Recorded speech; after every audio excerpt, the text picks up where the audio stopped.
1971-এ আমাদের স্বাধীনতার যুদ্ধ হয় এবং স্বাধীনতার যুদ্ধ বলতে আমরা যে বুঝি পূর্ব পাকিস্তান এবং পশ্চিম পাকিস্তানের মধ্যে একটা গৃহযুদ্ধ হয়। পশ্চিম পাকিস্তানের বিরুদ্ধে বিদ্রোহ করে বামেরা এবং আওয়ামী লীগ এবং শেষ হয় ভারতের সামরিক অভিযান এবং তাদের কাছে পাকিস্তানের ইস্টার্ন কমান্ডের আত্মসমর্পণের মধ্যে দিয়ে।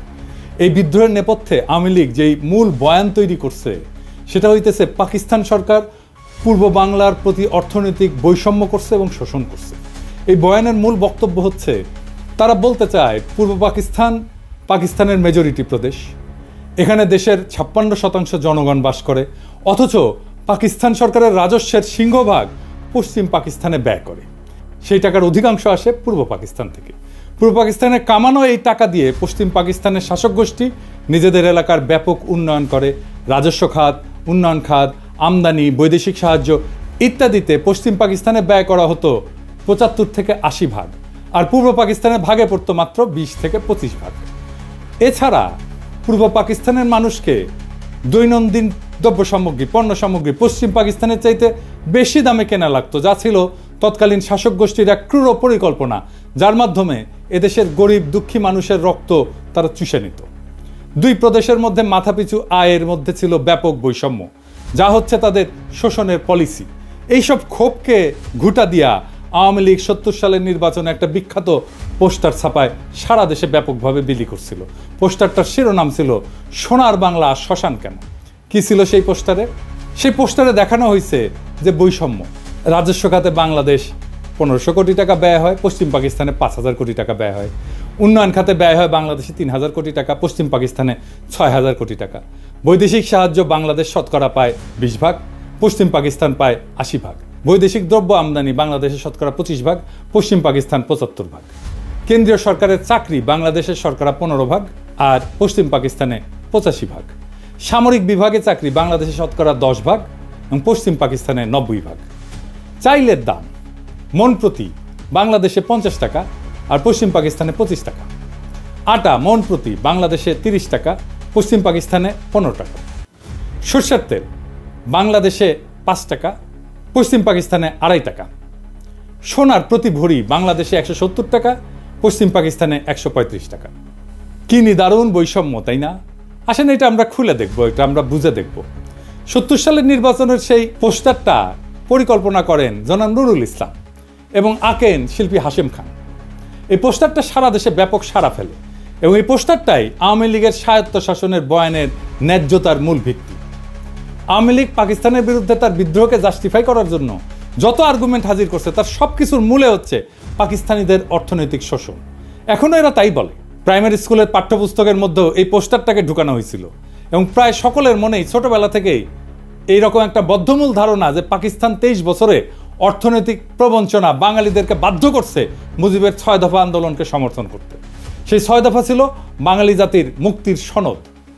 6 দফার ভিতরে 3টা দফাই ছিল পাকিস্তান থেকে পূর্ব বাংলাকে অর্থনৈতিকভাবে বিচ্ছিন্ন করার দফা।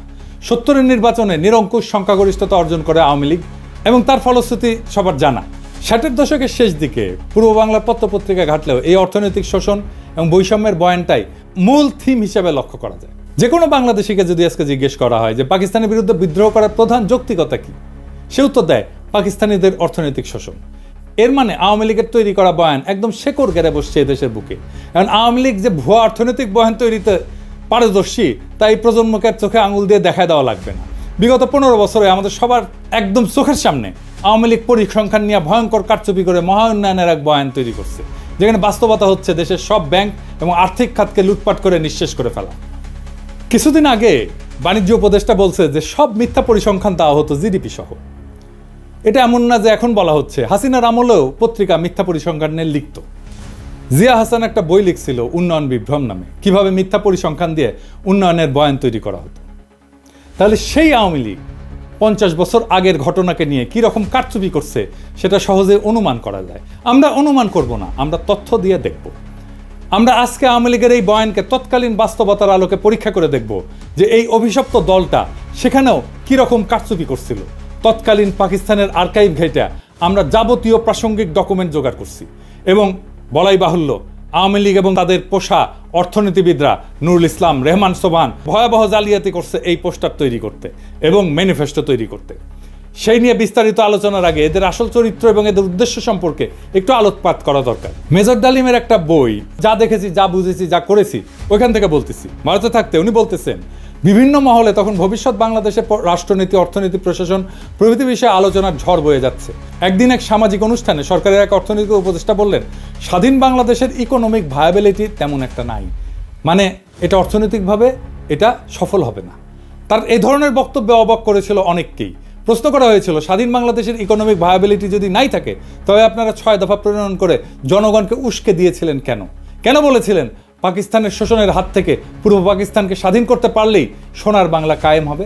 তাহলে কি আপনাদের এই সমস্ত প্রচারণা ছিল মিথ্যে? জনগণকে ধোঁকা দিয়ে পাকিস্তানকে শুধুমাত্র দ্বিখণ্ডিত করার এক কূটকৌশল মাত্র? এই সমস্ত মৌলিক প্রশ্নের জবাব উক্ত বিশারদ সেদিন দিতে পারেননি। অত্যন্ত বিব্রতকর অবস্থায় কেটে পড়ে নিজেকে বাঁচিয়েছিলেন বিড়ম্বনার হাত থেকে। ঠিক একইভাবে আরেকদিন এক ঘরোয়া পরিবেশে কিছু বাঙালি জনাব ডিপি ধরকে ভবিষ্যৎ স্বাধীন বাংলাদেশের অর্থনীতি, শিল্পনীতি কী ধরনের হওয়া উচিত জানতে চাইলে তিনি জবাব দিয়েছিলেন ইংরেজিতে। কিন্তু বাংলায় এটা বোঝা যায় যে তোমাদের এসব নিয়ে কথাবার্তা বলার দরকার নাই, তুমি শুধু ফসল ফলাও, ধান ফলাও, বাকিগুলো আমরা দেখব। এই ধরনের কথা থেকে পরিষ্কার বোঝা যায় যে বাংলাদেশকে ভারতের অর্থনৈতিক বাজার এবং পশ্চাৎভূমিতে পরিণত করার ষড়যন্ত্র ছিল ভারতীয় আধিপত্যবাদী নীল নকশার অন্তর্ভুক্ত। শুধু কি তাই, বাংলাদেশের অর্থনীতিকে সম্পূর্ণভাবে বাংলাদেশের উপরে ভারতীয় নিয়ন্ত্রণ নিশ্চিত করার খায়েশটাও পরিষ্কারভাবে ধরা পড়েছিল জনাব ধরের বক্তব্যে। এই হচ্ছে বাঙালির মুক্তির সনদ প্রণেতাদের দৃষ্টিভঙ্গি, যারা নিজেরাই স্বাধীন বাংলাদেশে বিশ্বাস করত না, যারা সর্বদা ভারতকেই তাদের তীর্থভূমি হিসেবে কল্পনা করেছে আজীবন। গোলাম আজমের বই জীবনে যা দেখলাম, এখান থেকে একটা অংশ আমি পড়ে শোনাই। উনি 69 সালে আইয়ুব খানের সাথে সমস্ত রাজনৈতিক দলের গোলটেবিল বৈঠকে অংশ নেওয়ার পর পশ্চিম পাকিস্তান থেকে পূর্ব পাকিস্তানে ফিরতেছিলেন। তখন প্লেনে এক ব্যক্তির সাথে ওনার কথা হয়। একজন 6 দফা প্রণেতার দাবি, গোলটেবিল বৈঠক ব্যর্থ পরিণতির পর থেকে করাচি থেকে ঢাকা ফিরে আসার পথে বিমানে এক ভদ্রলোকের অত্যন্ত আগ্রহ ও উৎসাহ নিয়ে আমার সাথে হাত মিলালেন। আমি তাকে চিনলাম না। আমার পাশের আসনে বসা ভদ্রলোক অনুরোধ করে তার আসনে নিয়ে বসালেন এবং তিনি এসে আমার পাশে বসলেন। আমি বিস্মিত হয়ে তার পরিচয় জানতে চাইলাম। ধারণা করেছিলাম আদর্শিক দিক থেকে নিকটবর্তী হবেন, তাই আমার সাথে ঘনিষ্ঠ আলাপ করতে চান। অচিরেই টের পেলাম যে তিনি সম্পূর্ণ বিরোধী ক্যাম্পের লোক। গোলটেবিল বৈঠক ব্যর্থ হওয়ার পরে যারা বিজয়ীর গৌরব বোধ করছেন, তিনি তাদেরই একজন। পরাজিত প্রতিপক্ষের একজন প্রতিনিধিকে পেয়ে তিনি বিজয় উৎসবের অংশ হিসেবে ভ্রান্ত পথ ত্যাগ করার উপদেশ দিতে চেয়েছেন। পরিচয় নিয়ে জানলাম তিনি একজন সিএসপি উচ্চ কর্মকর্তা, ইসলামাবাদে কর্মরত আছেন, ছুটিতে দেশের বাড়িতে যাচ্ছেন। নাম ডক্টর আব্দুস সাত্তার। আমাকে তিনি খুব ভালো করেই চেনেন বলে জানলেন। যারা রাজনীতি করেন তারা লেখাপড়ার চর্চা কমই করেন, আমি এর ব্যতিক্রম বলে আমাকে শ্রদ্ধা করেন বলেও উল্লেখ করলেন। আমার সাথে আলোচনার সুযোগ পেয়ে তিনি খুবই খুশি হয়েছেন বলেও জানিয়েছিলেন। এভাবে কতক সৌজন্যমূলক কথা বলে তিনি বক্তব্য শুরু করলেন। আপনারা 6 দফাকে সঠিকভাবে বিবেচনা করলেন না, এটাকে শেখ মুজিবের হঠকারী রাজনৈতিক প্রস্তাব মনে করে হয়তো এটার যথার্থ মূল্যায়ন করতে পারেননি। এটা শেখ মুজিবের মাধ্যমে পেশ করা হয়েছে বটে, কিন্তু এর প্রণেতা 18 জন পিএইচডি, এর মধ্যে বিভিন্ন বিশ্ববিদ্যালয়ের প্রফেসর এবং সরকারি বেসরকারি উচ্চপদস্থ ব্যক্তিত্ব রয়েছেন। এটা অত্যন্ত সুচিন্তিত এবং সুপরিকল্পিত ফর্মুলা, যা 8 কোটি বাঙালির ভাগ্যের দ্রুত পরিবর্তন করবে। আমি জিজ্ঞেস করলাম, ওই 18 জন পিএইচডির মধ্যে আপনি নিশ্চয়ই অন্যতম? তিনি জোশের সাথে দাবি করলেন যে তিনিও এই সংগঠকদের একজন। আমি জানতে চাইলাম, এই 18 জনের সবাই কি বাঙালি? তিনি আরও উৎসাহের সাথে বললেন যে তারা সবাই বাঙালি জাতীয়তার বিশ্বাসী। আমি জিজ্ঞেস করলাম যে আপনারা নিশ্চয়ই সুদূর প্রসারী পরিকল্পনার ভিত্তিতে এই 6 দফা প্রণয়ন করেছেন। উক্ত পরিকল্পনায় কি পূর্ব এবং পশ্চিম পাকিস্তানকে একটা রাষ্ট্র হিসেবে গড়ে তোলার চিন্তা রয়েছে? তিনি খুবই খোলা মনে জবাব দিলেন, আপনারা জনগণের ময়দানে কাজ করেন, আমরা তাদের সাথে কাজ করছি যারা দেশ চালাচ্ছে। পাঞ্জাবিরা আমাদের দাবিয়ে রাখতে চায়, তাদের থেকে আলাদা না হয়ে আমরা উন্নতি করতে পারবো না। আমাদের 2 অঞ্চলের মাঝখানে ভারত, এ অবস্থায় এক রাষ্ট্রের অন্তর্ভুক্ত থাকা অস্বাভাবিক। আমি বললাম, আমরা সংখ্যাগরিষ্ঠ, দেশ গণতন্ত্রের পথে এগুচ্ছে, আমরা কেন্দ্র প্রাধান্য বিস্তার করব, আমরা কেন আলাদা হওয়ার কথা চিন্তা করব? তারা আলাদা হতে চাইলে দেখা যাবে। এর জবাবে তিনি এমন কথা বললেন যা শুনে আমি চমকে গেলাম। তিনি বললেন, বাঙালি জাতি হিসাবে আমাদেরকে চিন্তা করতে হবে 47 সালে বাঙালি জাতিকে বিভক্ত করায় আমরা জাতি হিসেবে দুর্বল হয়ে গেছি। বাঙালি জাতি ঐক্যবদ্ধ হলে গোটা উপমহাদেশে আমরা বিশাল মর্যাদার অধিকারী হতে পারবো। আমি জানতে চাইলাম, পশ্চিমবঙ্গের বাঙালিরা কি ভারত থেকে আলাদা হয়ে আমাদের সাথে মিলে আলাদা রাষ্ট্রে অন্তর্ভুক্ত হতে রাজি হবে? তিনি আস্থার সাথে বললেন, আলবৎ তারা প্রস্তুত হবে। তারা কলকাতাকে রাজধানী করতে চাইবে। বঙ্গদেশ বিভক্ত না হলে তো আমাদের পূর্ব পাকিস্তানের রাজধানী কলকাতাতেই থাকতো। ব্রিটিশ আমলেও কলকাতা বহু বছর ব্রিটিশ ভারতের রাজধানী ছিল। এখানে লক্ষণীয় যে উক্ত ব্যক্তি খালি 6 দফাতেই সন্তুষ্ট নন, উনি প্রত্যক্ষভাবে বাংলার সাথে যোগ দেওয়ার জন্যে উদ্গ্রীব এবং সেই জন্যে পূর্ব বাংলার রাজধানী ঢাকা থেকে কলকাতাতে সরাই দিতেও প্রস্তুত। ক্ষুদিরাম সূর্য সেনের মন্ত্রমুগ্ধ শিষ্য, 47 সালের পার্টিশনের ইতিহাস সম্পর্কে যাদের মিনিমাম পড়াশোনা আছে তাদের জানার কথা, কংগ্রেসের দাবির মুখে লর্ড মাউন্টব্যাটেন মুসলিম সংখ্যাগরিষ্ঠ প্রদেশ পাঞ্জাব এবং বাংলাকে পার্টিশন করার সিদ্ধান্ত নেন, যেটার পুরোটা পাকিস্তানে আসার কথা ছিল।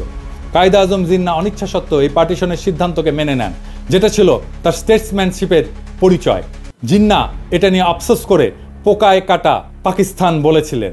মাউন্টব্যাটেন প্ল্যানের আগ পর্যন্ত কংগ্রেস, মুসলিম লীগ এবং ইংরেজ সরকারের মধ্যে যত আলোচনা হয়েছে তার মুখ্য টপিক ছিল নতুন সংবিধানে ব্রিটিশ ভারতের 11টি প্রদেশের মধ্যে কী রকম সম্পর্ক থাকবে স্বাধীনতার পর। 1946 সালের ক্যাবিনেট মিশনে পুরো ভারতকে অখণ্ড রেখে মুসলিম প্রধান প্রদেশগুলোকে ম্যাক্সিমাম অটোনমি দেওয়ার একটা প্রস্তাব সংবিধানে করা হয়, যেটাতে মুসলিম লীগ এবং কায়েদে আজম সম্মতি প্রদান করেন। কংগ্রেস এবং নেহরু সেই প্রস্তাব মানতে রাজি না থাকায় কায়েদে আজম এরপর পূর্ণ স্বাধীনতার দাবি করেন। মাউন্টব্যাটেন প্রস্তাবের আগ পর্যন্ত প্রদেশগুলোকে অখণ্ড রেখে কোন প্রদেশ ভারতে থাকবে আর কোনটা পাকিস্তানে যাবে সেটা নিয়ে নেগোসিয়েশন চালান। মুসলিম লীগ 11টি প্রদেশের মধ্যে 4টি মুসলিম প্রধান প্রদেশ বাংলা, পাঞ্জাব, সিন্ধু, উত্তর পশ্চিম সীমান্ত প্রদেশ দাবি করে। মাউন্টব্যাটেন নেহরু দিয়ে ইনফ্লুয়েন্স হন। এই নেহরুর সাথে মাউন্টব্যাটেনের স্ত্রীর একটা অ্যাফেয়ার ছিল, দরকার পড়লে এটা রেফারেন্স দেওয়া যাবে। তো এই ইনফ্লুয়েন্সড হয়ে বাংলা এবং পাঞ্জাবের পুরো প্রদেশ না দিয়ে সেটাকেও পার্টিশন করার সিদ্ধান্ত নেন। 3রা জুন মাউন্টব্যাটেনের পার্টিশনের সিদ্ধান্তের পর ব্রিটিশ পার্লামেন্টের প্রথম প্ল্যানে, যেটা জুলাই মাসে ইন্ডিয়ান ইন্ডিপেন্ডেন্স অ্যাক্ট 1947-এর ভিতরে অন্তর্ভুক্ত ছিল, বাংলা প্রদেশের 5টি বিভাগের বর্ধমান প্রেসিডেন্সি, রাজশাহী, ঢাকা, চট্টগ্রাম 28টা জেলার মধ্যে পাকিস্তানকে 16টা জেলা প্রদান করা হয়। বর্ধমান বিভাগকে সম্পূর্ণ ভারতে, ঢাকা এবং চট্টগ্রাম বিভাগকে পার্বত্য চট্টগ্রাম ডিস্ট্রিক্ট বাদে, পার্বত্য চট্টগ্রাম পরে অন্তর্ভুক্ত হয়েছে, সম্পূর্ণ পাকিস্তানকে প্রদান করা হয়। প্রেসিডেন্সি বিভাগের 6টি জেলার মধ্যে পাকিস্তানকে 3টা, যশোর, মুর্শিদাবাদ, নদিয়া এবং ভারতকে 3টা জেলা, কলকাতা, 24 পরগনা, খুলনা প্রদান করা হয়। রাজশাহী বিভাগকে পার্টিশন করে 8টি জেলার মধ্যে 6টি জেলা, বগুড়া, দিনাজপুর, মালদা, পাবনা, রাজশাহী, রংপুর পাকিস্তানে এবং অবশিষ্ট 2টি জেলা দার্জিলিং, জলপাইগুড়ি ভারতে প্রদান করা হয়। এছাড়া জুলাই মাসে আসামের সিলেট জেলাতে গণভোট হয়, সেখানকার সংখ্যাগরিষ্ঠ মুসলিম পাকিস্তানে যোগ দেওয়ার পক্ষে ভোট দেয়। এরপরে স্যার সিরিল রেডক্লিফকে প্রধান করে একটা পার্টিশন কমিশন বানানো হয় ফাইনাল ডিটেলস ঠিক করার জন্য। স্যার রেডক্লিফ ইন্ডিয়ান ইন্ডিপেন্ডেন্স অ্যাক্টের প্ল্যানে অদল বদল করেন। প্রথমত উনি মুর্শিদাবাদ, নদিয়া এবং মালদা জেলাকে ভারতে প্রদান করেন, পাকিস্তানকে ভারত থেকে খুলনা নিয়ে প্রদান করেন, এছাড়া পাকিস্তানকে পার্বত্য চট্টগ্রাম জেলা প্রদান করেন। খালি এতটুকু করেই ক্ষান্ত হন নাই, উনি এরপরে পার্টিশনের ইউনিটকে জেলা থেকে থানা পর্যায়ে নামায় আনেন। অর্থাৎ খালি মুসলিম সংখ্যাগরিষ্ঠ জেলার মধ্যে যেসব থানা মুসলিম সংখ্যাগরিষ্ঠ সেগুলোকেই পাকিস্তানে ভাগে পড়ে, প্রদেশ থেকে ইউনিট একেবারে থানাতে নামায় আনছে। এর ফলে রেডক্লিফ সাহেবের জলপাইগুড়ি এবং দিনাজপুর জেলাকে পার্টিশন করে মুসলিম প্রধান থানাকে পাকিস্তানে দেন। মালদা, মুর্শিদাবাদ পুরোটাই ভারতে থাকে মুসলিম সংখ্যাগরিষ্ঠ হওয়া সত্ত্বেও। নদিয়াকে পার্টিশন করে কুষ্টিয়া, চুয়াডাঙ্গা অঞ্চল পাকিস্তানে এবং যশোরকে পার্টিশন করে বনগাঁ পর্যন্ত ভারতকে দেওয়া হয়। 24 পরগনা জেলা পুরোটাই ভারতে থাকে। এরপরও উনি ক্ষান্ত হন না, উনি সিলেটের 35টি থানার মধ্যে 6টি থানা কেটে করিমগঞ্জ সহ সেটা ভারতকে প্রদান করেন। এই রেডক্লিফ অ্যাওয়ার্ড দেশ স্বাধীন হওয়ার 1-2 দিন পর প্রকাশ করা হয়। রেডক্লিফ পাঞ্জাবেও ঘুটু করছে, মাউন্টব্যাটেনের চাপে পড়ে, সেটা অন্য কাহিনী, এর সাথে কাশ্মীর জড়িত। রেডক্লিফ রিভারের রেলেভেন্ট অংশ আপনি এখানে পাবেন, আমি সবগুলোই ডেসক্রিপশনে দিয়ে দিচ্ছি। 3রা জুন 1947 সালে মাউন্টব্যাটেনের পার্টিশন সিদ্ধান্ত প্রকাশিত হওয়ার পর বাংলা প্রদেশের মুসলিম লীগের নেতা সোহরাওয়ার্দী দিল্লিতে কায়েদে আজমের সাথে দেখা করতে যান। সোহরাওয়ার্দী এবং বাংলার মুসলিম লীগ ভেবেছিল পুরো বাংলা প্রদেশ পাকিস্তানে যাবে। পার্টিশনের সিদ্ধান্তে তারা স্বাভাবিকভাবে আপসেট হয়। সোহরাওয়ার্দী এবং আবুল হাশিম মানে বদরুদ্দিন ওমরের বাবা, জিন্নার কাছে অনুমতি চায়। যদি জিন্না রাজি থাকে তখন তারা বাংলা কংগ্রেসের নেতাদের সাথে আলোচনা করে দুই পক্ষ মিলে একটা প্রপোজাল দেবে যাতে পুরো বাংলা প্রদেশ এক থেকে ভারত এবং পাকিস্তান থেকে আলাদা হয়ে তৃতীয় একটা দেশ তৈরি করে আসামের সাথে মিলে। জিন্না তার সম্মতি প্রদান করেন। এই প্রস্তাবে বাংলা কংগ্রেসের নেতা শরৎ বসু, সুভাষ বোসের দাদা এবং শর্মিলা বোসের ঠাকুরদা, যিনি এই বইটা লিখছিলেন, ওনারা নিমরাজি থাকলেও কেন্দ্রীয় কংগ্রেসের নেতা নেহেরু এবং সর্দার প্যাটেল যখন জানতে পারে, তারা শরৎ বোসকে বিশাল ঝাড়ি মারে। তাতে শরৎ বোস ওই প্রস্তাব থেকে সরে আসে। এছাড়া বাংলার হিন্দু মহাসভার নেতা শ্যামাপ্রসাদ মুখার্জি এই প্রস্তাব শোনার পর বিশাল জনসভা ডেকে এই প্রস্তাবের বিরোধিতা করার জন্য। তারা কোনো মতেই হিন্দুস্তান থেকে আলাদা হতে রাজি না। এইসব শোডাউন কাজে দেয় এবং এখানেই অখণ্ড বাংলার প্রস্তাবের ইতি ঘটে। ইতিহাস এখানে প্রমাণ করে 1947 সালে বাংলা ভাগের জন্য কংগ্রেস এবং হিন্দু মহাসভা দায়ী। স্বাভাবিকভাবেই তারা পুরো বাংলাকে ভারতের অংশ হিসেবে চেয়েছিল। মুসলিম লীগ পুরো বাংলাকে পাকিস্তানের অংশ হিসেবে চেয়েছিল। কিন্তু পার্টিশনের সিদ্ধান্ত শোনার পর মুসলিম লীগ অখণ্ড বাংলা রাখতে রাজি ছিল। যদি বাংলা আসাম মিলে তৃতীয় আর একটা দেশ হয়, কংগ্রেস এবং মহাসভা সেটার চাইতে খণ্ডিত বাংলাকেই ভারতের অংশ হিসেবে প্রেফার করে। তৎকালীন বাংলার মুখ্যমন্ত্রী সোহরাওয়ার্দী শেষে একটা প্রস্তাব দেয় যে অন্তত রাজধানী কলকাতা 6 মাস পর পাক ভারতের যৌথ কন্ট্রোলে থাকুক, যাতে প্রশাসনিক ব্যবস্থা অর্গানাইজভাবে ট্রান্সফার করা যায়। সর্দার প্যাটেলের উত্তরে বলেন, নট ইভেন ফর 6 days। কাজেই পশ্চিম বাংলার হিন্দুরা হিন্দুস্তানের থেকে আলাদা হয়ে পূর্ব বাংলার মুসলিমদের সাথে ইউনিয়ন করে থাকবে, আর ভারতও এটা মেনে নিয়ে বিনা যুদ্ধে এত বড় মেদিনী ছেড়ে দেবে। মানে দুর্যোধন বলছিল মহাভারতের, বিনা যুদ্ধে নাহি দেব সূচক্র মেদিনী, একটা সূচের আগায় যতটুকু ভূমি থাকে ওইটাও যুদ্ধ ছাড়া দেব না। ওটাই ভারতের পলিসি। তাই এটা একটা আকাশ কুসুম কল্পনা। আওয়ামী লীগের নেতাদের এসব ইতিহাস খুব ভালো করে জানার কথা, কারণ তারা মুসলিম লীগের কর্মী ছিল 47 সালে। এরপর এইসব 6 দফা প্রণেতারা মানুষকে মূলা দেখাইছে যে তারা পশ্চিম বাংলার সাথে ইউনিয়ন করবে। এটা ছিল আওয়ামী লীগের একটা ভয়ঙ্কর প্রতারণা। 1971 সালের 7 দফা চুক্তির ইতিহাস নতুন প্রজন্ম ইতিমধ্যে জেনে ফেলছে। সর্বশেষে এই পোস্টারের প্রণেতা অর্থনীতিবিদ নুরুল ইসলাম যে কত স্থূল একজন ব্যক্তি ছিল তার একটা সামান্য উদাহরণ দেই। 2016 সালে বাংলাদেশ প্রতিদিন পত্রিকায় পোস্টারটার শিল্পী হাশেম খান একটা প্রবন্ধ লেখেন। সেখানে উনি পোস্টার তৈরির ইতিহাস বর্ণনা করেন। সেই প্রবন্ধের একটা অংশ হচ্ছে, কিছুক্ষণের মধ্যে নুরুল ইসলাম ফিরে এসে বললেন, কিছু একটা দাঁড় করাতে পারলেন? আজকে আর বিদ্যুৎ আসবে না। পাকি সরকার পূর্ব পাকিস্তানের অন্ধকারে রাইখা পাকিস্তানের আলোতে ভাসাইয়া দিচ্ছে। সারা রাত শহর বন্দর অলিগলি এমনকি গ্রাম পর্যন্ত বিদ্যুতের বাতি আলো দিতেছে। সামনের ইলেকশনে পশ্চিমাদের গদি থেকে নামাইয়া আওয়ামী লীগরে বসাইতে হবে। নুরুল ইসলাম দাবি করতেছেন পূর্ব পাকিস্তানের লোডশেডিংয়ের জন্য পশ্চিম পাকিস্তান দায়ী। তারা এখন এখানে বিদ্যুৎ বন্ধ করে নিজেদের এলাকায় বিদ্যুৎ সরবরাহ করতেছিল। কি অদ্ভুত দাবি আর মনস্তত্ত্ব। পূর্ব আর পশ্চিম পাকিস্তানের মধ্যে 1000 মাইল দূরত্ব, মাঝখানে শত্রু দেশ ভারত আর সমুদ্র, দুই অংশে বিদ্যুতের দুইটা গ্রিড। এক গ্রিড থেকে আর এক গ্রিডে পাওয়ার ট্রান্সফার করা অসম্ভব একটা ঘটনা। এক গ্রিডে সারপ্লাস বিদ্যুৎ থাকলেও আর এক গ্রিডের সাথে ট্রান্সফার করার কোনো উপায় নাই। কাজে পূর্ব পাকিস্তানের বিদ্যুৎ বন্ধ কইরা পশ্চিম পাকিস্তানকে আলোর বন্যায় ভাসিয়ে দেওয়ার মতো নিতান্ত শিশুসুলভ দাবি খুবই হাস্যকর। সে নাকি বাংলাদেশের প্রধান অর্থনীতিবিদ ছিল, সে বাংলাদেশের পরিকল্পনা কমিশনের প্রধান ছিল স্বাধীনতার পরে। এই মক্কেল আবার নাকি হার্ভার্ডের গ্র্যাজুয়েট। হ্যাঁ, আরেকজন মুখ্য চরিত্র যে 6 দফার খসড়া করার ব্যাপারে অন্যতম মুখ্য ভূমিকা রাখছিল, তার নাম রুহুল কুদ্দুস, একজন সিএসপি আমলা। বাংলাদেশ স্বাধীন হওয়ার পর প্রথম ক্যাবিনেট সেক্রেটারি হয়। রুহুল কুদ্দুসের ব্যাপারে শুধু 2টা তথ্য যথেষ্ট তার চরিত্র এবং এজেন্ডা বোঝার জন্য। প্রথমটা হচ্ছে এই 50-এর দশকে একটা দুর্নীতির মামলার বিবরণ। সেখানে আমূল আসামি শেখ মুজিবুর রহমান পূর্ব পাকিস্তানের প্রাদেশিক মন্ত্রী থাকার সময় দুর্নীতির কারণে জেলে সাজাপ্রাপ্ত হন। সেই দুর্নীতি মামলায় মুজিবের সহযোগী ছিল এই রুহুল কুদ্দুস। তার পুরস্কার দিছে, যেহেতু মামলাত ফাঁসিছে তার পুরস্কার দিছে সেক্রেটারি বানায়। আর একটা মামলা হচ্ছে আগরতলা ষড়যন্ত্র মামলা, যেখানে আসামিরা ভারতের প্রত্যক্ষ সাহায্যে পূর্ব পাকিস্তানে বিদ্রোহ সংগঠিত করে বিচ্ছিন্ন হওয়ার পরিকল্পনা করে। সেই মামলার অন্যতম প্রধান আসামি ছিল এই রুহুল কুদ্দুস। আগরতলা মামলার বয়ানে প্রথমে মিথ্যা মামলা বলে প্রচার করা হয়েছিল আমাদের ছোটবেলায় পাঠ্যপুস্তকে। এই মামলাকে মিথ্যা মামলা হিসেবে দেখানো হয়েছিল, কিন্তু 2011 সালে মামলার অন্যতম আসামি কর্নেল শওকত আলী, আওয়ামী লীগের ডেপুটি স্পিকার ছিল, গর্বের সাথে একটা বই লেখে, সত্য মামলা আগরতলা।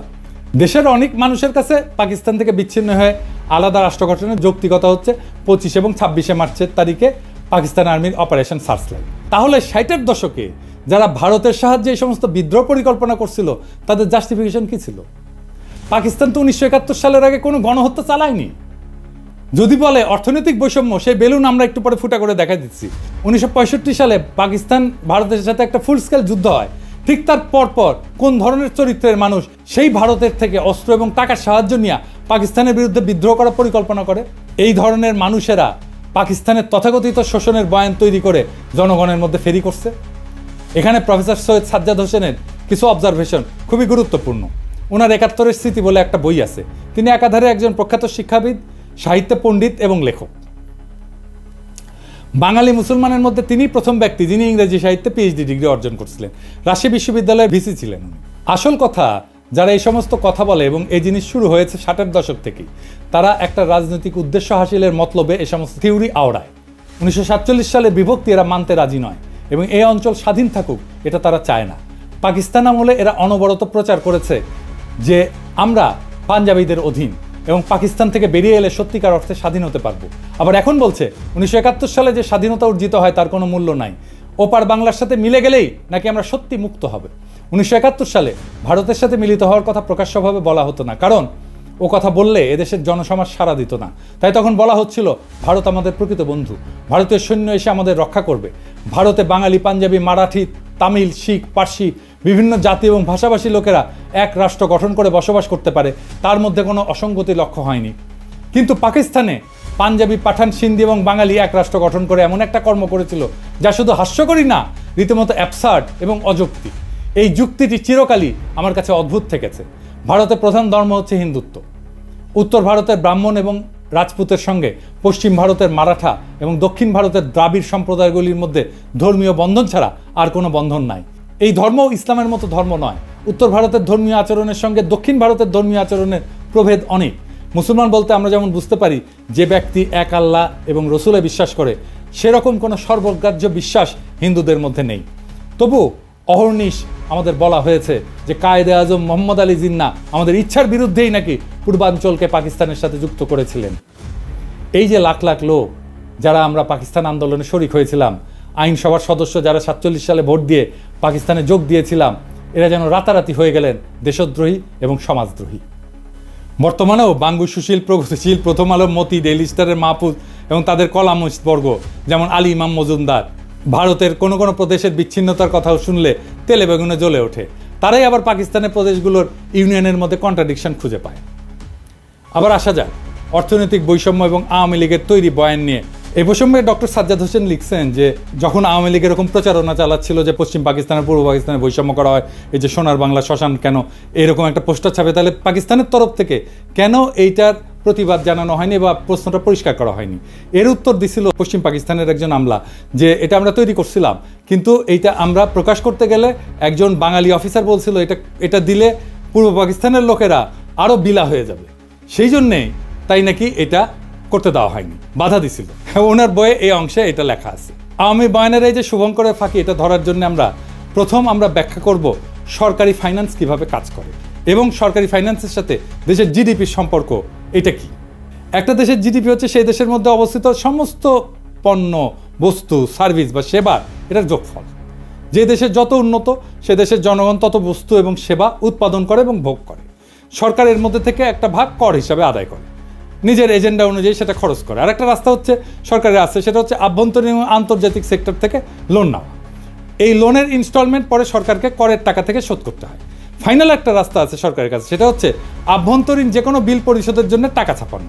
কিন্তু এর ফলে মুদ্রার মান ইনফ্লেশন হয়, আমরা জানি মুদ্রাস্ফীতি হয়। ইনফ্লেশন এক ধরনের ট্যাক্স কিন্তু, যার মাধ্যমে সরকার দেশের জিডিপির একটা অংশ নিজের পকেটস্থ করে। এই করের জন্য পার্লামেন্ট অথবা আইনসভার কোনো বিল পাস করানো লাগে না। সরকারের বাজেটে দুই ধরনের বাজেট থাকে, একটা বাজেট রাজস্ব খাত আর একটা বাজেট উন্নয়ন খাত। করের টাকা দিয়ে সরকার প্রশাসন, প্রতিরক্ষা, বিদ্যমান স্থাপনার ভরণ পোষণ, আগের ঋণের সুদ পরিশোধ এবং অন্যান্য খরচ চালায়। এটা রাজস্ব খাত বা অপারেটিং এক্সপেন্ডিচার। এরপরে কিছু সারপ্লাস থাকলে সেটা প্লাস সরকার দেশি বিদেশি সেক্টর থেকে ঋণ নিয়ে বিভিন্ন মন্ত্রণালয়ের অধীনে উন্নয়নমূলক প্রজেক্ট গ্রহণ করে। এই উন্নয়নমূলক প্রজেক্টগুলোকে এডিপি বা অ্যানুয়াল ডেভেলপমেন্ট প্রোগ্রাম বলে। অধিকাংশ প্রজেক্টের যে ব্রিজ, টিজ, রাস্তা টাস্তা এগুলো সব এডিপির অন্তর্ভুক্ত। তবে এডিপির বাইরে অল্প কিছু প্রজেক্ট থাকে। বাজেটে এডিপির বাৎসরিক বরাদ্দ দেওয়া থাকলেও সেই বরাদ্দ সবসময় সম্পূর্ণ খরচ হয় না বিভিন্ন কারণে। এর পিছনে প্রজেক্টের ধীর গতি আছে, প্রশাসনিক সক্ষমতার অভাব, কেনাকাটায় আমলাতান্ত্রিক জটিলতা ইত্যাদি কারণ থাকে। বাজেটের একটা বাস্তব স্যাম্পল দেখেন, এইরকম করে বাজেট লেখা হয়। এখন আমরা আলোচনা করব বৈদেশিক মুদ্রার ব্যাপার। দেশের কোম্পানিগুলো ব্যবসা করে রপ্তানি করে কিছু টাকা পায়, ফরেন কারেন্সি, আর আমরা রেমিটেন্স পাঠাই বিদেশে যারা আছে। এইভাবে দেশ বৈদেশিক মুদ্রা অর্জন করে। বাংলাদেশ, পাকিস্তান, ভারত সরকার এই বৈদেশিক মুদ্রার প্রবাহ এটাকে নিয়ন্ত্রণ করে। দেশে আসা বৈদেশিক মুদ্রা ব্যাংক থেকে সেন্ট্রাল ব্যাংকের কন্ট্রোলে যায়। সেন্ট্রাল ব্যাংক দেশের মানুষকে বৈদেশিক মুদ্রার বিপরীতে দেশীয় মুদ্রা প্রদান করে। এরপর কোনো আমদানিকারক কিছু আমদানি করতে চাইলে সেন্ট্রাল ব্যাংকের অনুমতিক্রমে লেটার অফ ক্রেডিট খুলে প্রয়োজনীয় বৈদেশিক মুদ্রা দিয়ে বস্তু অথবা সেবা আমদানি করে। আমেরিকা, সিঙ্গাপুর, হংকং এসব দেশে এরকম কোনো এক্সচেঞ্জ কন্ট্রোল নাই। এসব কারেন্সি ফ্রি ফ্লোটিং, মানে সাপ্লাই ডিমান্ডের উপরে ফরেন কারেন্সির বিনিময় মূল্য নির্ভর করে বা ওঠানামা করে। আমদানি রপ্তানিকারকের কোনো কেন্দ্রীয় ব্যাংকের অনুমতি লাগে না বা কেন্দ্রীয় ব্যাংক এই সমস্ত ব্যাপার রেগুলেট করে না। এই যে বাংলাদেশ, পাকিস্তান বা ভারতের সরকার তার বিভিন্ন প্রজেক্টের জন্য প্রয়োজনীয় বৈদেশিক মুদ্রা কেন্দ্রীয় ব্যাংক থেকে কেনে দেশীয় করের মাধ্যমে উত্তোলন করা টাকার বিনিময়, অথবা সরাসরি বিদেশি কোনো সেক্টর থেকে বৈদেশিক মুদ্রা ঋণ নেয় কোনো প্রজেক্টের জন্য। দেশে বৈদেশিক মুদ্রার প্রবাহ, রপ্তানি এবং রেমিটেন্স মিলে আমদানি থেকে বেশি হলে সারপ্লাস জমতে থাকে সেন্ট্রাল ব্যাংকের হিসাবে। এটাকে বলা হয় ফরেন কারেন্সি রিজার্ভ। এবার আমরা দেখব শোষণ কাকে বলে, অর্থনৈতিক শোষণ কাকে বলে। আমাদের আক্কেল জ্ঞান বলে যে শোষণ হচ্ছে কারো কাছ থেকে জোর করে বেশি টাকা করের মাধ্যমে তুলে সেই টাকা নিজের পিছনে খরচ করা, অথবা কারো শস্য, সম্পদ, গবাদি পশু ইত্যাদি জোরপূর্বক নিয়ে যাওয়া, অথবা কাউকে বাধ্যতামূলকভাবে কোনো কাজ করতে বাধ্য করা এবং তাকে কম পারিশ্রমিক দেওয়া। তাই তো এরকম অসংখ্য উদাহরণ মানব সমাজে পাওয়া যায়। যেমন মঙ্গলরা তারা কারো শস্য, সম্পদ, গবাদি পশু জোরপূর্বক নিয়ে যেত। মারাঠাদের বর্গী হামলার উদাহরণ তো আছেই, তাদের চৌত আদায় করত। রোমান সাম্রাজ্যে ইতালিতে রোমান নাগরিকদের কর দেওয়া লাগতো না, সাম্রাজ্যের সমস্ত খরচ রোমানদের দখলকৃত প্রদেশের মানুষদের কাছ থেকে তোলা হতো। এরকম আরও অনেক উদাহরণ পাওয়া যাবে। আরাকানের মগ এবং পর্তুগিজদের রেইড উল্লেখযোগ্য, তারা এসে আমাদের এখান থেকে নিয়ে যেত জিনিসপত্র। এখন পাকিস্তান আমলে পাকিস্তানের কেন্দ্রীয় সরকার কি পূর্ব বাংলায় রেড দিয়ে সমস্ত শস্য, গবাদি পশু জোর করে নিয়ে যেত? না, নাকি তারা আমাদেরকে দাস হিসাবে বাঙালিদেরকে ধরে নিয়ে গিয়ে তাদের খনিতে খনি মজুর হিসেবে কাজ করাইছে? না, তা তো না। তাহলে শোষণটা হইলটা কীভাবে? পূর্ব বাংলা এবং পশ্চিম পাকিস্তানের, পাঞ্জাব, সিন্ধু, সীমান্ত, বেলুচিস্তানের মানুষ সবাই দেশের সমান নাগরিক ছিল না? একটা কথা বারবার বলা হয় যে পূর্ব পাকিস্তানের জনসংখ্যা পাকিস্তানের জনসংখ্যার 56%। করের ব্যাপারে সবচেয়ে গুরুত্বপূর্ণ তথ্য হচ্ছে পূর্ব পাকিস্তানের মানুষ পাকিস্তানের রাজস্বের কত যোগান দিত জানেন? 26%, মাত্র 26%। পশ্চিম পাকিস্তানের 44% মানুষ বাকি 74% যোগান দিত। এর বিপরীতে পূর্ব পাকিস্তান চতুর্থ পঞ্চবার্ষিক পরিকল্পনায় মোট সরকারি উন্নয়ন বরাদ্দের 60% বরাদ্দ পাইছিল, পশ্চিম পাকিস্তান পাইছিল 40%। ওদেরই তো বিদ্রোহ করার কথা। তৃতীয় পরিকল্পনায় পূর্ব পাকিস্তান পাইছিল 53%, পশ্চিম পাকিস্তানের বরাদ্দ ছিল 47%। দ্বিতীয় প্ল্যানে 63-64 সালে দুই প্রদেশের অনুপাত ছিল 50-50। একবার ব্যাপারটা ঠান্ডা মাথায় চিন্তা করে দেখেন তো, একটা প্রদেশ দেশের মোট রাজস্বের 26% যোগান দিয়ে বিপরীতে 53-60% উন্নয়ন বরাদ্দ পাচ্ছে, তাও আবার নিজেদের শোষিত বলে জোর গলায় দাবি তোলে। আরে ভাই, বাটপাড়ির তো একটা সীমা আছে, তাই না? আরে বাটপাড়ি কেউ ধরতে পারলো না। উল্টা আমরাই তো এক হিসেবে পাঞ্জাব, সিন্ধু প্রদেশকে শোষণ করছি। তারা জনসংখ্যার অনুপাতে কম হয়েও রাজস্ব করের অধিকাংশ যোগান দিছে এবং সেই যোগানের অধিকাংশ উন্নয়ন বরাদ্দ আমরা পাইছি। তারা তো এই ব্যাপারে নিয়ে একটা টু শব্দ পর্যন্ত করেনি। আরে বেটা, চামারের চামার, তুই বেশি টাকা নিলি আবার বলিস আমাদের শোষণ করিচ্ছে। পাকিস্তানে 1955 সাল থেকে 1975 সাল পর্যন্ত 20 বছরে সর্বমোট 4টা পঞ্চবার্ষিক পরিকল্পনা হয়, মানে 5 বছরের বাজেট করা হয়। সেই বাজেটের মূল কপি এবং প্রাসঙ্গিক পরিসংখ্যান বিশ্লেষণ করলে আওয়ামী লীগের অর্থনৈতিক বৈষম্যের বয়ানের বেলুন ফুটা হয়ে যায়। লীগের পোস্টার সম্পূর্ণ ভুয়া, মন গড়া, আন্দাজে বসানো সংখ্যা। একটা মজার ব্যাপার লক্ষ্য করলে দেখা যাবে পোস্টারতে অধিকাংশ সংখ্যা 2 দিয়া গুণ করে মিলাই দেওয়া হয়েছে। যেমন ধরেন, উন্নয়ন খাতে আমাদের 3000, ওদের 6000। শতকরা অনুপাতে খুব সুন্দর করে আমাদের ভাগে 10, 15, 20, 25 বসায় দেওয়া হয়েছে। দ্রব্যমূল্যের দাম চমৎকারভাবে আমাদের সব কিছুর দাম ঠিক দ্বিগুণ একটা সংখ্যা বসায় দেওয়া হয়েছে, তাই না? একটা বাচ্চাকে অঙ্ক কষতে দিলে সে অঙ্ক না পারলে উত্তরে যেরকম একটা সংখ্যা আন্দাজে মিলায় বসায় দেয়, ব্যাপারটা ঠিক সেই রকম। তবে এই পোস্টারের প্রস্তুতকারক আওয়ামী লীগের এক টাউট অধ্যাপক। বৈদেশিক সাহায্য ঋণ উন্নয়ন বাজেটের অংশ, কাজেই একটা এলাকার উন্নয়ন বরাদ্দ 50-60%, আর সেই প্রদেশের বৈদেশিক সাহায্য মাত্র 20%। এটা একমাত্র নুরুল ইসলামের মতো টাউট একটা অধ্যাপকের মস্তিষ্ক থেকে বাইর হবে। বৈদেশিক আমদানির হিসাব সম্পূর্ণ মন গড়া, কারণ একটা দেশের মাল করাচিতে আমদানি হচ্ছে নাকি চট্টগ্রামে আমদানি হচ্ছে সেটা কাস্টমস একবারই ঢুকে। এরপরে দেশের অভ্যন্তরে সেই মাল কোন প্রদেশ থেকে কোন প্রদেশে যাচ্ছে সেটা কোনো কাস্টমস হিসাব থাকে না। কাজে কোন প্রদেশ আমদানির কত শতাংশ কনজিউম করে সেটার কোনো আলাদা অ্যাকাউন্ট ছিল না, থাকা সম্ভব ছিল না সেই সময়। আমদানির 25-75% সংখ্যা সম্পূর্ণ কাল্পনিক। বৈদেশিক মুদ্রা কোন প্রদেশ কত আয় করে, ব্যয় করে, কনজিউম করে, একটা দেশের ভিতরে কোনো পরিসংখ্যান থাকে না। যেমনটা থাকে না জেলা ভিত্তিক হিসাব। এটা করতে হলে প্রত্যেক প্রদেশ প্রত্যেক জেলার নিজস্ব কেন্দ্রীয় ব্যাংক লাগবে, নিজস্ব ফরেন কারেন্সি অ্যাকাউন্ট লাগবে। এক্স্যাক্টলি এই জন্যে 6 দফার মধ্যে এই পয়েন্টটা ঢুকানো হয়েছিল। আওয়ামী লীগ নিজেও জানতো না এইসব হিসাব। তারা সম্পূর্ণ ভুয়া সংখ্যা ওরাইছে বিদ্রোহ জাস্টিফাই করার জন্য। প্ল্যানগুলোর মূল কপি এবং রেলেভেন্ট পরিসংখ্যান আমি ডেসক্রিপশনে দিয়ে দিচ্ছি। দ্বিতীয় এবং পঞ্চম পঞ্চবার্ষিক পরিকল্পনায় পূর্ব বাংলা 50%-এর কম উন্নয়ন বরাদ্দ পাইছে। তবে সর্বদা তাদের যোগান দেওয়া 25 থেকে 26% রাজস্ব থেকে বেশি বরাদ্দ পাইছে। দ্বিতীয় প্ল্যানে 26% করের বিপরীতে 39% বরাদ্দ পাকিস্তানের রাজস্ব কেন্দ্রীয় সরকার তুলে সেই বরাদ্দ প্রাদেশিক সরকারকে দিত। প্রাদেশিক সরকার বিভিন্ন প্রজেক্ট বাস্তবায়ন করত। প্রথম দুইটা প্ল্যানে বরাদ্দ 50%-এর কম দেওয়ার কারণ ছিল পূর্ব পাকিস্তানের প্রাদেশিক সরকারের সক্ষমতার অভাব। তারা বরাদ্দকৃত অর্থ দিয়ে সব প্রজেক্ট প্রকিউর করে কমপ্লিট করতে পারত না। এখনও বাংলাদেশে কিন্তু এই উন্নয়ন বাজেটের অর্থ ফেরত যায়। এখনকার বাংলাদেশের এডিপি বাস্তবায়নের হার অনেক কম। আর প্রথম পরিকল্পনা যখন গ্রহণ করা হয় তখন কেন্দ্রের প্রধানমন্ত্রী ছিল আমাদের হোসেন শহীদ সোহরাওয়ার্দী, প্রাদেশিক সরকারও আওয়ামী লীগ আতাউর রহমানের নেতৃত্বে। এছাড়া পাকিস্তানের 47 সালে স্বাধীন হওয়ার পর থেকে 11 বছর পর 1958 সালে মার্শাল ল আসার আগ পর্যন্ত ক্ষমতাতে অধিকাংশ সময় বাংলাদেশের মানুষ ছিল, পূর্ব বাংলার মানুষ ছিল। প্রধানমন্ত্রী, প্রেসিডেন্ট, এমনকি গভর্নর জেনারেল হিসাবে 3 জন প্রধানমন্ত্রী, খাজা নাজিমুদ্দিন, মোহাম্মদ আলী বগুড়ার, ইনি লিয়াকতের পরে পাকিস্তানের দ্বিতীয় লংগেস্ট প্রধানমন্ত্রী ছিলেন। আওয়ামী বয়ান এদের নাম মুছে ফেলছে। হোসেন শহীদ সোহরাওয়ার্দী 11 বছর মধ্যে সর্বমোট 5 বছর প্রধানমন্ত্রী ছিলেন। প্রথম 4 বছর ছিলেন উত্তরপ্রদেশের মুয়াজ্জিল লিয়াকত আলী খান। জিন্না মারা যাওয়ার পর গভর্নর জেনারেল হন আহসান মঞ্জিলের খাজা নাজিমুদ্দিন। পাকিস্তানের all powerful president Iskander Mirza, উনি তো বাংলার মানুষ। তার পূর্বপুরুষরা শত শত বছর ধরে বাংলার মুর্শিদাবাদে বসবাস করছিল, বাংলায় কথা বলতো। এদের নাম সময়কাল আওয়ামী লীগের বয়ানে সম্পূর্ণ মুছে ফেলা হয়েছে, যাতে তারা ষড়যন্ত্রমূলক বিদ্রোহ জাস্টিফাই করার জন্য দাবি করতে পারে পাকিস্তান বাঙালিদের কখনোই ক্ষমতায় যেতে দিবে না। এটা সম্পূর্ণ ভুয়া দাবি। বাঙালিরা ক্ষমতায় ছিল, কাজে পশ্চিম পাকিস্তানিদের ষড়যন্ত্র লজিক এখানে ধোপে টেকে না। বরং মার্শাল ল এবং আইয়ুব খান আসার পর পূর্ব বাংলার বরাদ্দ অনেক বাইরে যায়, 50% অতিক্রম করে। এটা ছাড়া পূর্ব পাকিস্তানের প্রাদেশিক সরকার প্রাইভেট ইনভেস্টমেন্ট এবং ব্যবসা বাণিজ্যকে সর্বদা নিরুৎসাহিত করছে। তারা ভ্রান্ত সমাজতান্ত্রিক মতাদর্শের কারণে অসংখ্য আমলাতান্ত্রিক লাল ফিতা তৈরি করে রাখছিল। এখানে কেন্দ্রীয় সরকারের কোনো হাত ছিল না।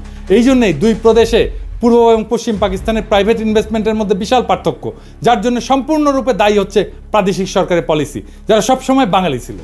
মোদ্দা কথা, যেই বয়ানে বলা হয় পূর্ব পাকিস্তানের করের টাকায় পশ্চিম পাকিস্তানে বিলাসিতা করত, সম্পূর্ণ ভুয়া, ভ্রান্ত এবং উদ্দেশ্যমূলক একটা প্রচার।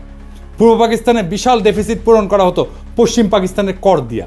আর একটা পয়েন্ট যেটা 6 দফাতে অন্তর্ভুক্ত ছিল, এক প্রদেশ থেকে আরেক প্রদেশে মূলধন পাচার বন্ধ করতে হবে, কারণ নাকি বাংলার মূলধনে লাহোর আর করাচি গড়ে উঠছে। বাস্তব ঘটনা সম্পূর্ণ 180 ডিগ্রি উল্টা। পূর্ব বাংলার ডেফিসিট রাজ্য ছিল, এরা 26% কর দিয়ে 55% বরাদ্দ পেত, সর্বনিম্ন বরাদ্দ পেয়েছে 39%। বাস্তবে সিন্ধু পাঞ্জাবের মূলধনে পূর্ব বাংলার উন্নয়নে ব্যয় করা হয়েছে, কিন্তু তারা একবারও এটা নিয়ে আপত্তি তোলে নাই যে কেন তাদের করের টাকা দিয়ে পূর্ব বাংলাকে পালন করা হচ্ছে। আমরাই চোরের মায়ের বড় গলার মতো চিল্লাইছি। এই চার্টের দ্বিতীয় এবং তৃতীয় প্ল্যানে সরকারি খরচের হিসাব ইমপ্লিমেন্টেড, অ্যালোকেটেড না। তৃতীয় প্ল্যানে পূর্ব পাকিস্তানে অ্যালোকেটেড ছিল 16,000 মিলিয়ন রুপি, পশ্চিমে ছিল 14,000 মিলিয়ন রুপি। ইয়াহিয়া খান চতুর্থ প্ল্যানে পূর্ব পাকিস্তানের এত হাউকাউ দেখে পূর্ব পাকিস্তানের বরাদ্দ এক ধাক্কায় দ্বিগুণ করে মোট সরকারি বরাদ্দের 60% করে দেন। এইবারে আসেন মাথাপিছু আয়ের পরিসংখ্যান নিয়ে কথা বলি। আর একটা অভিযোগ তোলা হয়তো দুই অংশের মাথাপিছু আয়ের মধ্যে বৈষম্য ছিল। একটা দেশে বিভিন্ন জেলার মানুষের গড় আয়ের মধ্যে পার্থক্য থাকতেই পারে। বাংলাদেশে বিভিন্ন বিভাগের গড় আয় বিভিন্ন রকম, এর মধ্যে শোষণের কি আছে?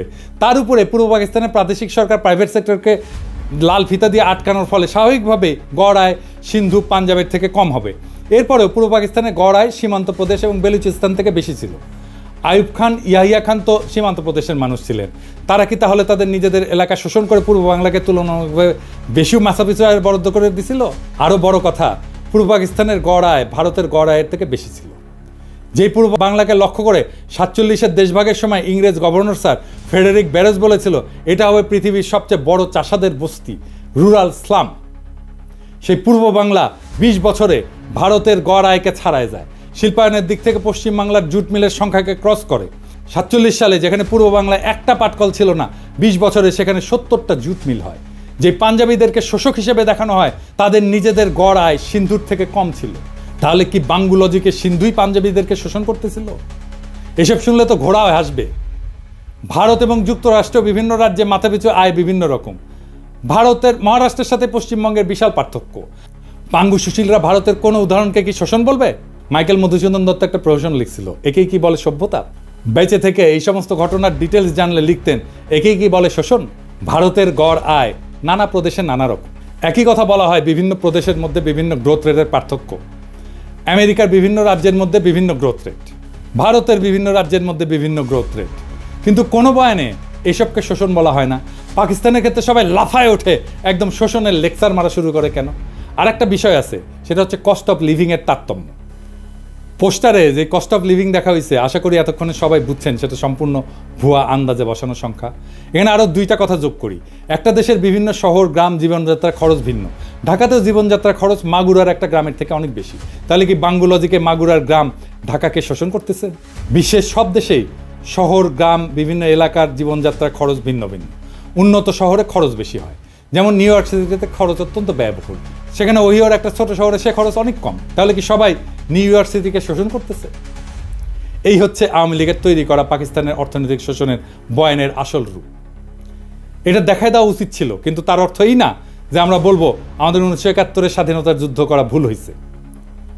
কিন্তু ভুল তথ্য দিয়া ভুল বুঝায় তো একটা জাতিকে চিরজীবন অন্ধ রাখা যায় না। 25শে মার্চের গণহত্যা একটা টার্নিং পয়েন্ট। ওই অবস্থা কেন কিভাবে তৈরি হয়েছিল সেটা আরেকদিন আলাপ হবে। সেই অন্ধকার ইতিহাস শুনলে আপনি শিউরে উঠবেন যে কি ভয়ানক পরিকল্পনা করে এমন একটা সম্ভাবনার দিকে ঠেলে দেওয়া হয়েছিল একটা পুরো জাতিকে। সেই ইতিহাস আরেকদিন। বাংলাদেশের ইতিহাস শুধু বিজয়ের গল্প না, বরং সত্য আর মিথ্যার একটা দীর্ঘ সংগ্রাম। 1971 সালের মুক্তিযুদ্ধ আমাদের জাতির সত্তার ভিত্তি গড়ে দিছে, তবে এর প্রত্যেকটা দিক সঠিকভাবে বোঝা জরুরি। পাকিস্তানের শোষণ, বৈষম্যের বয়ান, রাজনৈতিক চক্রান্ত এবং বহির্বিশ্বের ভূমিকা, এসব প্রশ্নের নতুন বিশ্লেষণ দরকার, নতুন বয়ান দরকার, নতুন ইতিহাসবোধ দরকার। যেই জাতি ইতিহাসকে প্রশ্ন করতে শেখে, সেই জাতি ভবিষ্যৎকে রচনা করতে পারে। ভুল তথ্যের ভিত্তিতে জাতীয় চেতনার বিকৃতি ঘটে, আর সেখান থেকেই জন্ম নেয় দুর্বল শাসন, দুর্নীতি এবং প্রহসনের উন্নয়নের বয়ান। আজকে বাংলাদেশ যদি সত্যিকার অর্থে স্বাধীনতার চেতনাকে ধারণ করতে চায়, তবে তাকে নিরপেক্ষভাবে অতীতের ঘটনাগুলো পর্যালোচনা করতে হবে। সত্যের অনুসন্ধান শুধু ইতিহাসের প্রয়োজনে নয়, বরং ভবিষ্যতের জন্য অপরিহার্য। জাতি হিসেবে আমাদের দায়িত্ব হলো ইতিহাসের প্রকৃত সত্যকে জানা, যাতে মিথ্যার বুনিয়াদ ভেঙে আমরা একটা উন্নত, স্বনির্ভর এবং শক্তিশালী বাংলাদেশ গড়তে পারি। আসুন আমরা ইতিহাসকে প্রশ্ন করতে শিখি, কারণ সঠিক প্রশ্নই আমাদের সঠিক ভবিষ্যতের দিকে এগিয়ে নিয়ে যাবে। ইনকিলাব জিন্দাবাদ।